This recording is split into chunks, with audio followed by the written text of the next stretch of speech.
Hello friends, welcome to my channel Vivek Awasthi vlogs. दोस्तों, आज के व्लॉग में मैं आपको इन्फॉर्मेशन दूंगा विश्व के सबसे बड़े शिवलिंग के बारे में जो एक ही पत्थर से बना है। वो है भोजपुर मंदिर, भोपाल के पास में। उससे पहले दोस्तों मेरी रिक्वेस्ट है, अगर आप चैनल पर नए हैं तो चैनल को सब्सक्राइब कर दीजिए, बेल आइकन प्रेस कर दीजिए ताकि नए नए ट्रैवल व्लॉग्स की इन्फॉर्मेशन आपको मिलती रहे। और दोस्तों, अगर व्लॉग पसंद आए तो लाइक का बटन जरूर दबाइएगा। चलिए दोस्तों, शुरू करते हैं व्लॉग भोजपुर मंदिर के बारे में। अति सुंदर प्रेमल हृदय वाले कल्याण कारक देव को नमस्कार। समस्त लोगों के हित के लिए जागृत शंकर पार्वती को मेरा बार बार नमस्कार है। दोस्तों, भोजपुर मंदिर भोपाल से 28 किलोमीटर की दूरी पर है।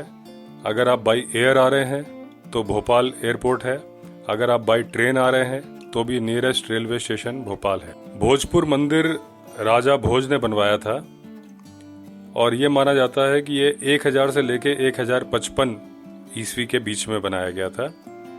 ये मंदिर अधूरा रह गया। ये अधूरा क्यों रह गया, इस पर अभी भी रहस्य है। हालांकि कई लोगों का मानना है कि ये मंदिर पांडवों ने बनवाया था और इसका जीर्णोद्धार राजा भोज ने किया था, लेकिन जो पत्थर इस्तेमाल किया गया और जो नक्काशी की गई है वो 1000 और 1055 ईस्वी के आसपास के निर्माण को ही बताता है। तो यही माना जाना चाहिए कि राजा भोज ने ही बनवाया था। वो बेतवा नदी के तट पर एक पहाड़ की चोटी पे बहुत बड़ा मंदिर बनवा रहे थे, भोजेश्वर के नाम से।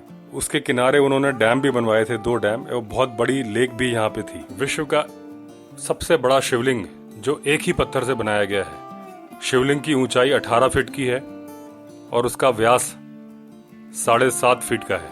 राजा भोज जो परमार वंश के राजा थे और जिन्होंने भोपाल नगरी को बसाया, भोपाल का नाम पहले भोजपाल हुआ करता था। ये माना जाता है राजा भोज इस मंदिर का निर्माण अपने पिता सिंधुराज या अपने चाचा मुंजा को श्रद्धांजलि के रूप में करवा रहे थे, क्योंकि उनके दुश्मनों के हाथों काफी अपमानजनक मौत हुई थी।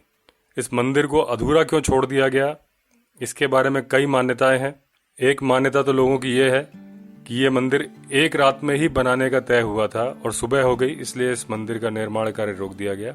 ऐतिहासिक मान्यताएं जो हैं वो हैं कि या तो कोई बहुत बड़ा युद्ध आ गया राज्य में जिसकी वजह से निर्माण कार्य रोक दिया गया, या कुछ आर्थिक वजह थी जिसकी वजह से निर्माण कार्य रोक दिया गया, या तीसरी एक वजह मानी जाती है कि इंजीनियरिंग फॉल्ट था। मंदिर की छत जो बाद में मिली वो गर्भगृह के ऊपर, शिवलिंग के ऊपर की छत गायब थी। ये माना जाता है कि हो सकता है इंजीनियरिंग फॉल्ट की वजह से छत गिर गई और राजा भोज ने निर्माण कार्य रोक दिया। इस मंदिर के पीछे बहुत बड़ा रैंप बना हुआ है। वो रैंप इस बात को बताता है कि ये जो भारी भरकम पत्थर ले जाए गए थे मंदिर की ऊंचाई तक, वो हाथियों की मदद से रैंप की सहायता से ले जाए गए थे। और इस रैंप की वजह से इस बात से भी पर्दा उठ गया कि बड़े बड़े मंदिर जो पत्थरों से बनाए गए हैं उसमें भारी पत्थर मंदिर की ऊंचाइयों तक पहुंचाए कैसे गए बिना क्रेन की मदद के। तो यही तरीका था, पहले रैंप बना दिए जाते थे और रैंप में हाथी खींच के पत्थर ले जाते थे। जब मंदिर बन जाते थे तो उस रैंप को तोड़ दिया जाता था। क्योंकि ये मंदिर अधूरा है इसलिए इसमें रैंप तोड़ा नहीं गया। मंदिर के लिए जो नक्शे बनाए गए थे वो भी चट्टानों पर बनाए गए थे और मंदिर के आसपास बड़ी बड़ी चट्टानों पर वो नक्शे देखे जा सकते हैं। आर्कियोलॉजिकल सर्वे ऑफ इंडिया जो मंदिर की देखभाल कर रहा है, उसने उन नक्शों के चारों तरफ रेलिंग बना दी है। ये मंदिर काफी जीर्ण शीर्ण हालत में मिला था। मंदिर के ऊपर छत नहीं थी, दीवारें भी टूटी हुई थी। इसका पुनर्निर्माण आर्कियोलॉजिकल सर्वे ऑफ इंडिया ने कराया और मंदिर के ऊपर छत भी बनाई है ताकि शिवलिंग की रक्षा हो सके।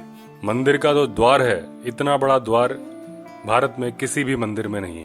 मंदिर के किनारे जो 2 डैम थे उनके भी अवशेष मौजूद हैं। जिस तरह से पत्थरों को रख के डैम बनाया गया था और बीच में एक आइलैंड शेप भी दिखाई देता है जो कि डैम के होने की स्थिति के बारे में बताता है। बाद में इन डैम्स को तोड़ दिया गया होशंगाबाद के राजा ने, और बताया जाता है कि व्यापारियों की रिक्वेस्ट पे तोड़ा गया। आसपास के जो नगर थे, रायसेन, विदिशा, यहाँ के व्यापारियों का कहना था कि उनके कैरावैन को डाकू लूट लेते हैं और उन डाकुओं ने अपना रहने का अड्डा बना लिया। इस डैम से जो लेक बनी थी उसमें आइलैंड थे उसमें वो डाकू छुपा करते थे और उसको किले की तरह इस्तेमाल कर रहे थे। चारों तरफ पानी था, उन तक पहुंचा नहीं जा सकता था, इसलिए डैम को तोड़ दिया गया ताकि पानी निकल जाए और व्यापार सुगमता से चल सके। दोस्तों, ये थी इन्फॉर्मेशन भोजपुर मंदिर के बारे में। अगले व्लॉग में नई इन्फॉर्मेशन के साथ फिर मिलेंगे। आपसे रिक्वेस्ट है, अगर आपने चैनल अभी तक सब्सक्राइब नहीं किया है तो चैनल को सब्सक्राइब कर दीजिए। चलिए दोस्तों, अगले व्लॉग में फिर मिलते हैं। तब तक के लिए all the best. Vande Mataram.